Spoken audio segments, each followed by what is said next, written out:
Athiradi cinema കണ്ടതിന് ശേഷമുള്ള ഒരു ഫുൾ റിവ്യൂ ആണ്. ഈ സിനിമ കാണുമ്പോൾ നമുക്ക് മിനിമം ഒരു ക്വാളിറ്റി നമ്മൾ പ്രതീക്ഷിച്ചു. കാരണം വേറൊന്നുമല്ല, ബേസിലിന്റെ ഫസ്റ്റ് പ്രൊഡക്ഷൻ പടമാണ്. ഈ സിനിമ തുടങ്ങുമ്പം തന്നെ നമുക്ക് ഒരു ആനുകാല പ്രസക്തിയുള്ള ഒരു ബിടെക്കിന്റെ ഒരു സംഭവമായിട്ടാണ് തുടങ്ങുന്നത്. ഒരു സ്പോയിലറായിട്ടായിട്ട് പറയുന്നില്ല.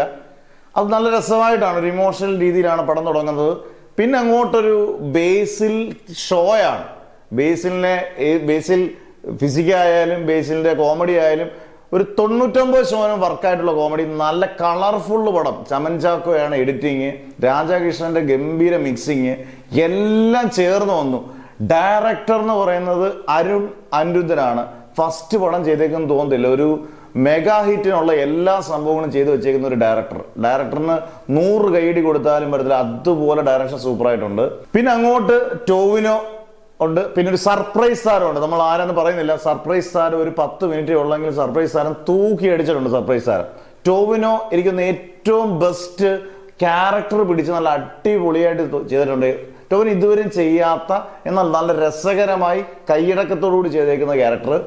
വിനീത് ശ്രീനിവാസൻ ഭംഗിയായിട്ട് തന്നെ ചെയ്തിട്ടുണ്ട്. എനിക്ക് അതിശയിപ്പിച്ചത് നമ്മുടെ ഷാൻ റഹ്മാൻ നല്ല അടിപൊളിയായിട്ട് കോമഡി വർക്കൗട്ട് ആക്കിയിട്ടുണ്ട്. ഷാൻ റഹ്മാൻ നമ്മൾ സെക്കൻഡ് ഹാഫിലോട്ടൊക്കെ വരുമ്പോഴത്തേനൊക്കെ ആദ്യം ഒരു 10 മിനിറ്റ് ഒക്കെ ഒരു ചെറിയൊരു ലാഗൊക്കെ എനിക്ക് ഫീൽ ചെയ്തെങ്കിലും, പക്ഷേ അങ്ങോട്ട് പോകുന്തോറും നല്ല അടിച്ചടിച്ചടിച്ചടിച്ചടിച്ച് നിൽക്കുന്ന ഒരു പടം. ക്ലൈമാക്സിലോട്ട് പോകുമ്പോൾ നമ്മൾ കണ്ണ് നിറഞ്ഞു പോകുന്ന അടിപൊളിയായിട്ട് ക്ലൈമാക്സ്.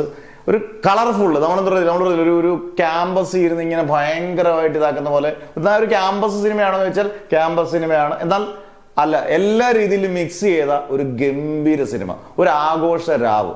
എന്തായാലും ധൈര്യമായിട്ട് 100% ഉറപ്പായിട്ടും ടിക്കറ്റ് എടുക്കാം. അടിപൊളി ഒരു ചിത്രത്തിന്. ബേസിലിന്റെ പ്രൊഡക്ഷൻ, അരുൺ അനിരുദ്ധിന്റെ ഫസ്റ്റ് ഡയറക്ഷൻ, രണ്ടും തകർത്തു വാരി.